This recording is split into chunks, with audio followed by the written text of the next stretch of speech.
Сәлем достар, сіздермен бірге Ернар Зияш. Бүгін біз жылап қойма деген видео түсіреміз. Мен бір блогердің несі бар, соның несінен түсіріп көремін. Соның видеосына аянышты видеолар.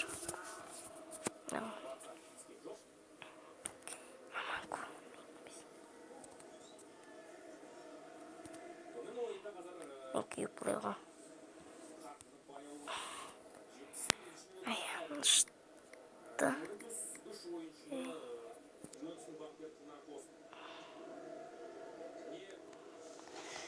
Ал достар, желіп біз бастайық. Аянышты видеолар. Жылап қойма.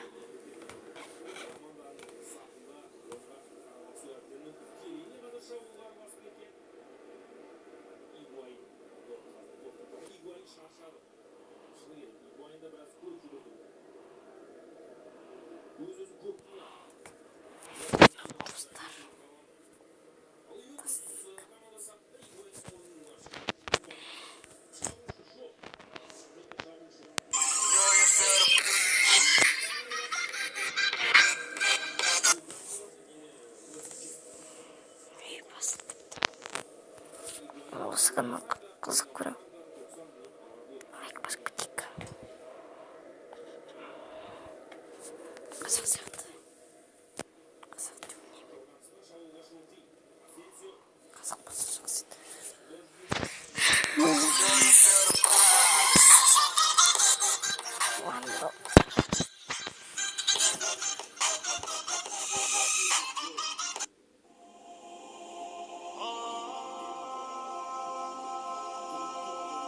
Не нападал?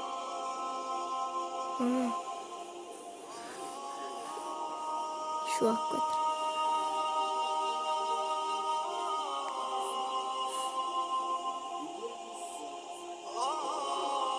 Жируаме да.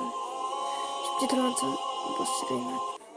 اليوم التاريخ 6/5/1439.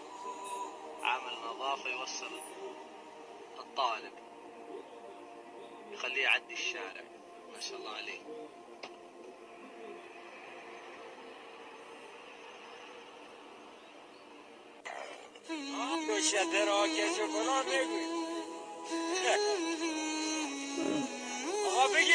كل هذه الأرض ما تكفي مساحة لو نعيش بلا سماحة وتعايشنا بحب لو تضيق الأرض نسكن كل قلب بتحية وبسلام انشروا أحلى الكلام زينوا الدنيا احترام بمحبة ابتسام انشروا بين الأنام هذا هو دين السلام.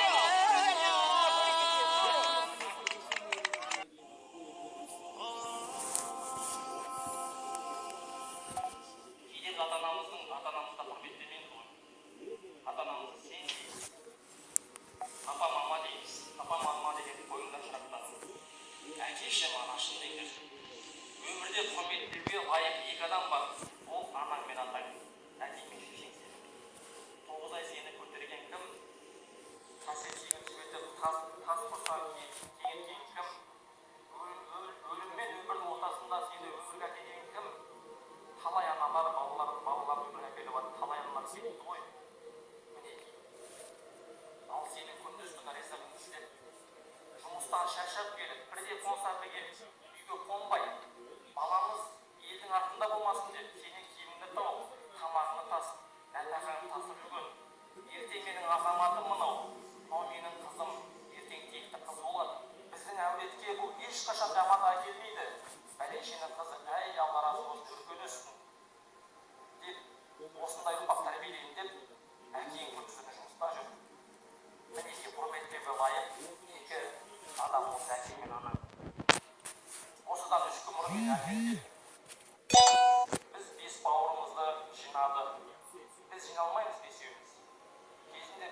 ағаштың астында өстік барлығымыз.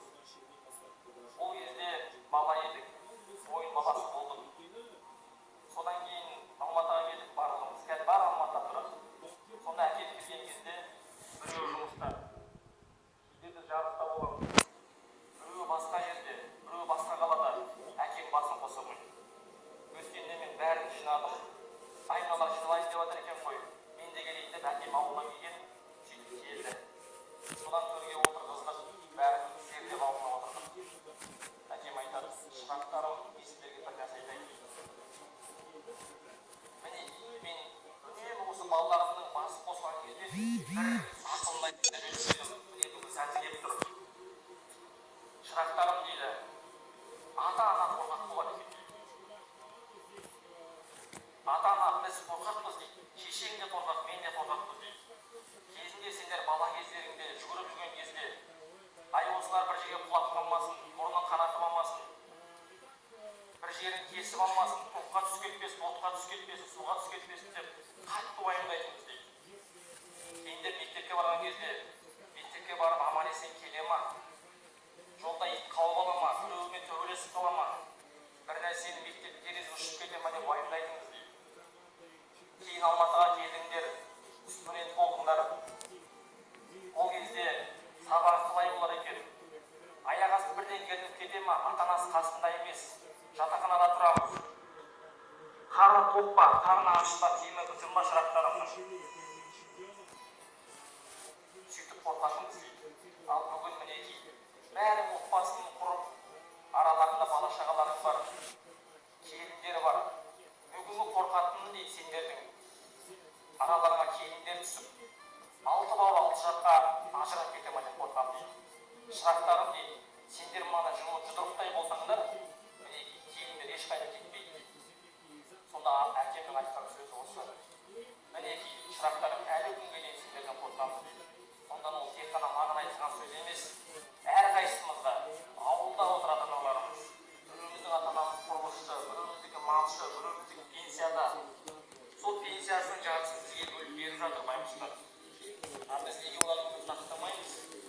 Неге біз әкеміз бен шешемізге тіркелсеміз атына? Әлекшенің ұлына айып көрмес деген бақытта. Міне осы нәрсе. Ата-анаға үлдеге оралғаның, оларға көлік сыйлағаның, қанаты ағаш бергенің, қарайласқаның керек емес. Бетіне сүйіп құшақтағаның ғана керек. Сендердің мейірімдерің керек. Сыйламаймыз ата-анамызға. Амандаспаймыз, халдарын білмейміз. Күнде звондағаныңа, күнде анашым, қалыңыз қалай, ауылаймаға аман ба, әкешім ауырып көрдік па, мен сау болайын, дәрігер жіберейін ба? Басқасын қарайын. Ата-ана өмір бойы қасында. Мынаған адам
İşleyeceğim. Balık tamam. Su var bir. دعوا ما بأيديكم لحظة هنالك من حاصر الفقر حالا أب يأكل الجوع أبناءه ويلقي الشحوب عليهم هزالا فقير Dostlar bakacağım.